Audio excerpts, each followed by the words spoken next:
farm, family, community. This is Midwest Farm Weekly. Good morning, I'm Elaine Wells, and thank you for spending part of your day with us here at Midwest Farm Weekly. On the show today, the perfect gift for the little farmer on your list. A local author showcases all types of farming in a new book.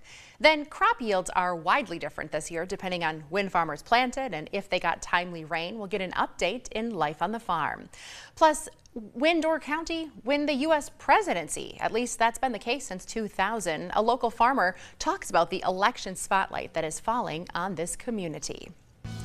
This year's World Forage Analysis Super Bowl featured 207 entries from 12 states. Meadowbrook Dairy Farms in Manitowoc earned the Grand Champion Forage Producer Award for their BMR corn silage. I visited their farm to see what set this harvest apart. It's really cool. I think every year, every harvest, we try to make the best feed we can. We don't necessarily try to win the awards. We just try to do the best for the cows. So it's really cool that we were chosen as the top forage. Mitch Kuppelman entered the World Forage Super Bowl for the first time this year. Our local co-op contacted me about submitting a sample. I was honored to even be asked to submit a sample. When we were notified that we were in the top 10, I was even more surprised. There are multiple categories to recognize the diversity of forage crops, everything from alfalfa to corn silage, baleage to grass hay, and more. We submitted our BMR brown midrib corn silage sample from last year, harvested in 2023.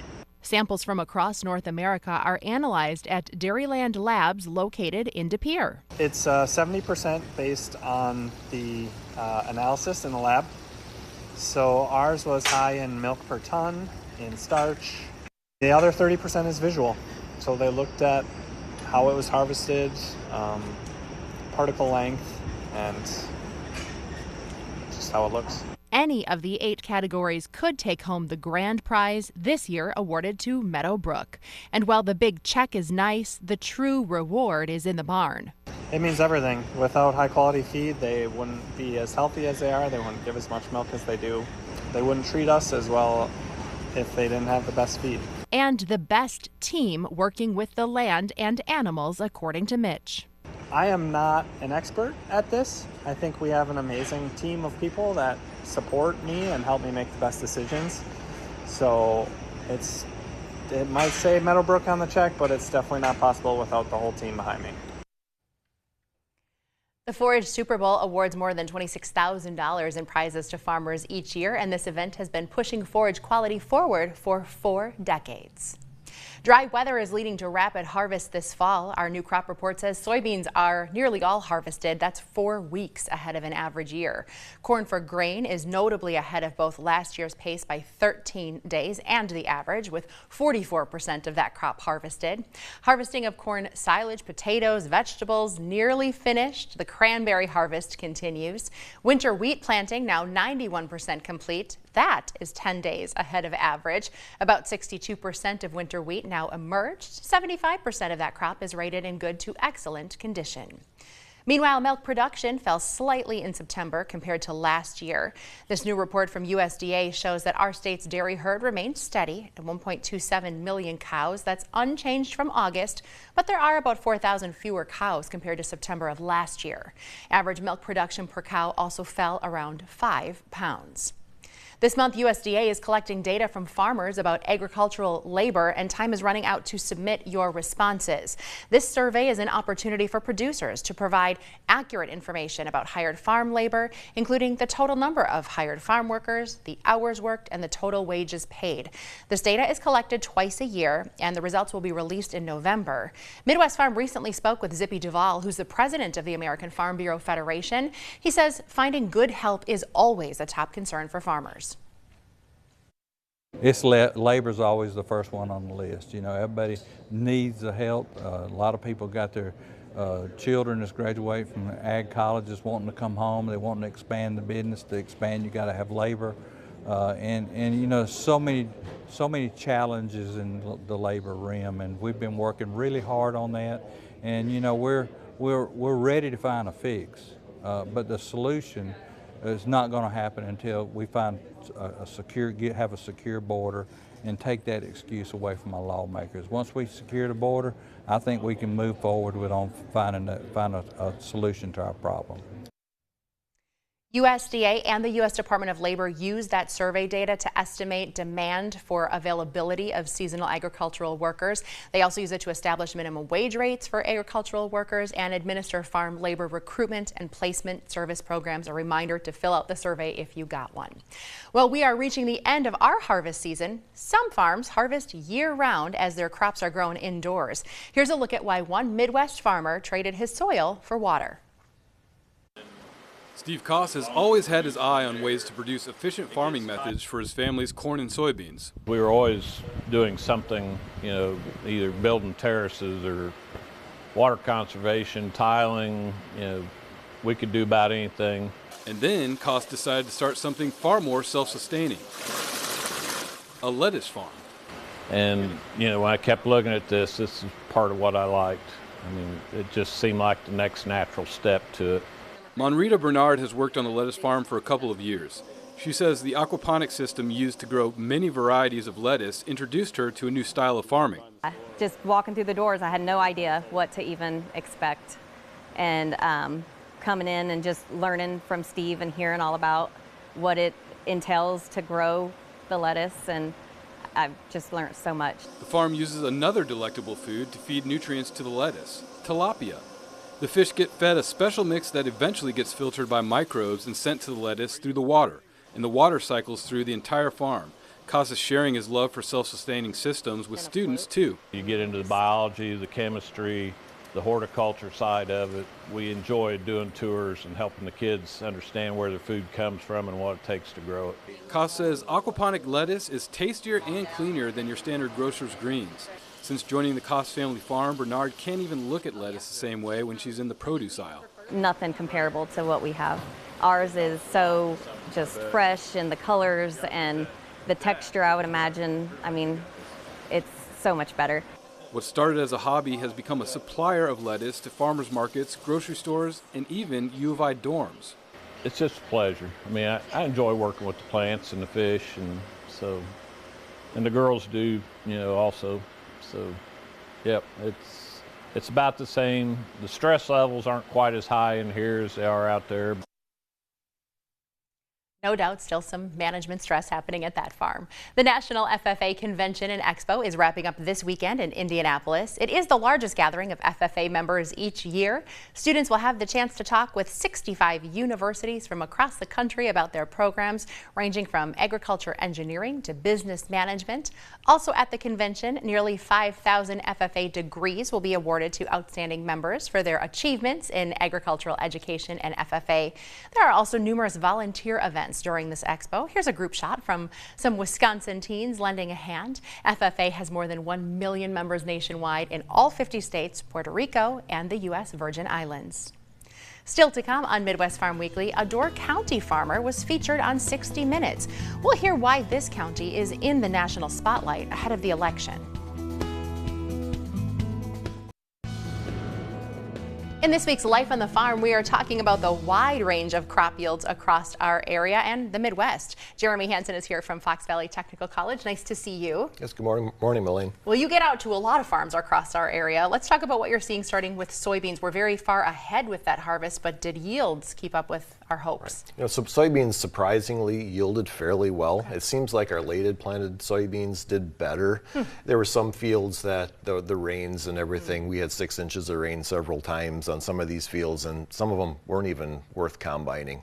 It's just, 10 bushels per acre compared to, 50, 60 in some of the later planted fields. When we talk about corn, we were just chatting with another guest of ours. We were making silage and we were combining all at the same time. Oh, well, fourth crop hay was happening somewhere in the backfield too. How's corn looking? Right, corn, again, we have some surprisingly good yields, well over 200 bushel per acre. But again, our early planted corn is still suffering a little bit. Some of the yields are really disappointing in some areas. You know, in the Midwest in general, there are some record-breaking yields though around. So, you know, grain bins are filling up fast. It's not probably good for the price of corn going forward. Sure. When we talk about this extended warmth, we've set some records in our state and I know across the Midwest. What has that done for our crops overall?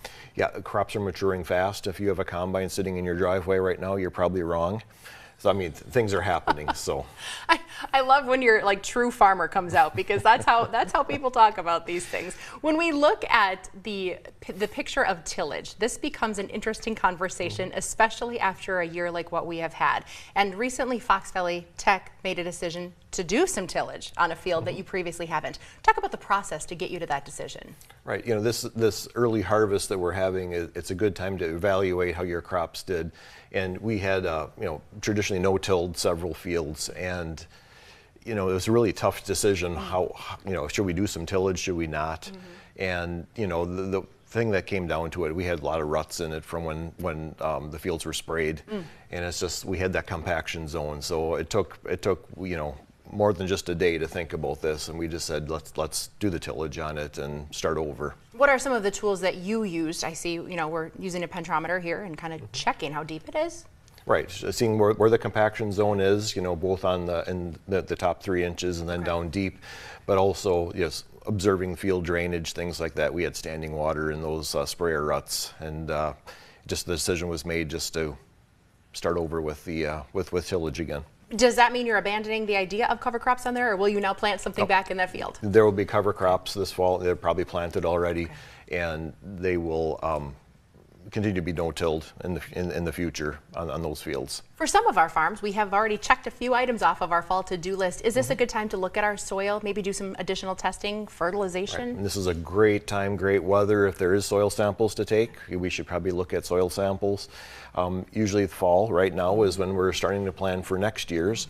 So we need to evaluate our varieties that the performance that we've had, our yields, and do our tillage if we need to, or continue to no-till if we're no-tilling, cover crops, and even look at some of our needs if we get our soil sample results back. There might be some time to still apply some fertilizer in the fall. And when you look at establishing a cover crop, you can't ask for much nicer conditions than this. Yeah, it's beautiful, and it comes up right away, especially if there's a little bit of rain here and there.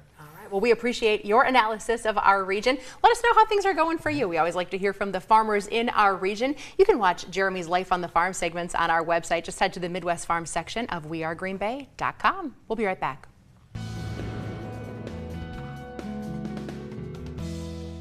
Good morning, this is meteorologist Ryan Kudish. NOAA earlier this week issued their winter outlook for December, January, and February, and here's what they're going with. A belt of at normal temperatures are expected all across the central U.S. into the western Great Lakes as well, and then up across the northern tier of the United States below normal temperatures, then pretty typical La Nina pattern with above normal temperatures all across the southern half of the United States. Going over to the temperatures, we're expecting some above normal precipitation all across the western Great Lakes, a pocket of some above normal precipitation up across the northwestern U.S., and then below normal precipitation all across the southern tier of the United States. And we need the rain here locally as well. We are well below average. This is our monthly departure since October 1st. We are 1.57 inches below average for precipitation in Green Bay, just over under 2 in Minneapolis. We really need the rain here. Actually, if you put this to September 1st, we're over 3 inches below normal here in Green Bay. Let's put it to motion on Futurecast, seeing what we're going with.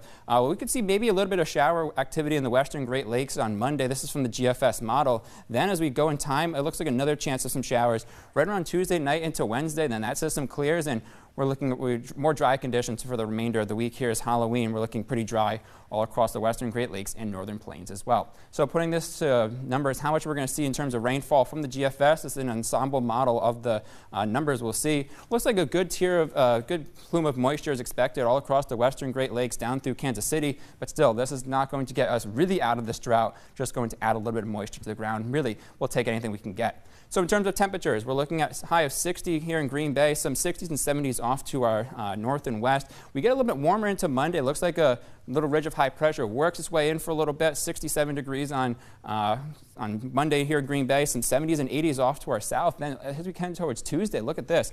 We're getting up close to 76 degrees on Tuesday here in Green Bay. Our record here is 77, so we'll see if we can get that. We'll have some 80s off to our south ahead of that system before some cooler weather returns for the remainder of the week. So here's your temperature outlook over the next 8 to 14 days, October 31st through November 6th. We're looking at above average temperatures here locally and then above average precipitation here across the area.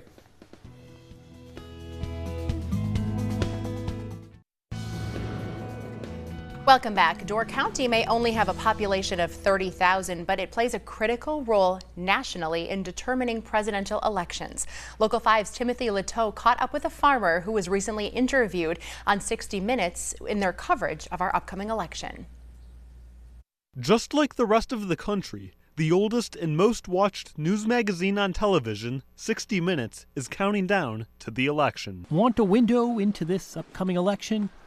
Come with us to idyllic Door County. So correspondent John Wertheim and crew decided to take a trip to the northeasternmost part of Wisconsin, Door County. It's rewarding. They say it's, the Cape Cod of the Midwest, so it's a beautiful place to farm. Dairy farmer Austin Vandertye was interviewed by the 60 Minutes team on his farm in Brussels. At some point, you don't even realize the cameras are there. But the focus of the nation is zeroing in on a select number of counties that have predicted the outcome of every election since 2000. And Door County is just one of 9. Obviously, we talked about Door County and how, it swings back and forth, in every election.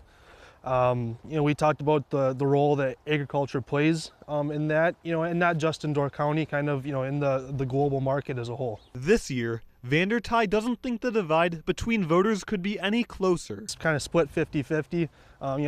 Even other people in agriculture, we're split. We're not just a one party group. But those in Door County don't let political differences keep each other apart. We all get along, and the Door County voter is willing to be open-minded and listen and make an educated choice for themselves every election. The choice is theirs, and the outcome of the election may hinge on it, too. In Brussels, Timothy Leteau, Local 5 News.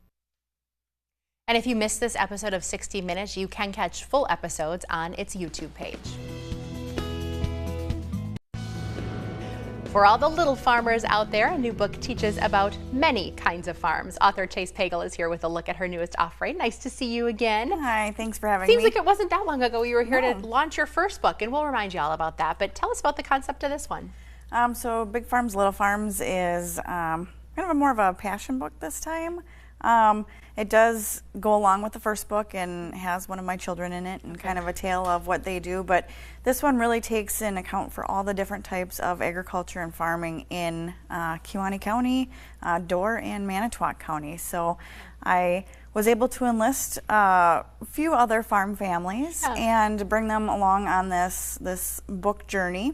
The book goes through the different types of farms they have and the different types of things that they create and make on their farms. But then at the end of the book, my favorite part is you actually get to meet the farms. You get to see the families behind the farms. I love this page of the book, Real Life Farms. Why was it important to you? Dairy is certainly your background, but to show people that big farms, little farms, bee farms, Christmas tree farms. It's because all farming is important. It doesn't matter what it is that you're doing. It's all important. It all impacts every single person worldwide. So not everybody understands or knows where their things, their products, their food comes from. So it was really important to not only see that these are different types of farming, but these are the families behind the farms. 97, 98% of farms are family-owned farms, and so not a lot of people understand that.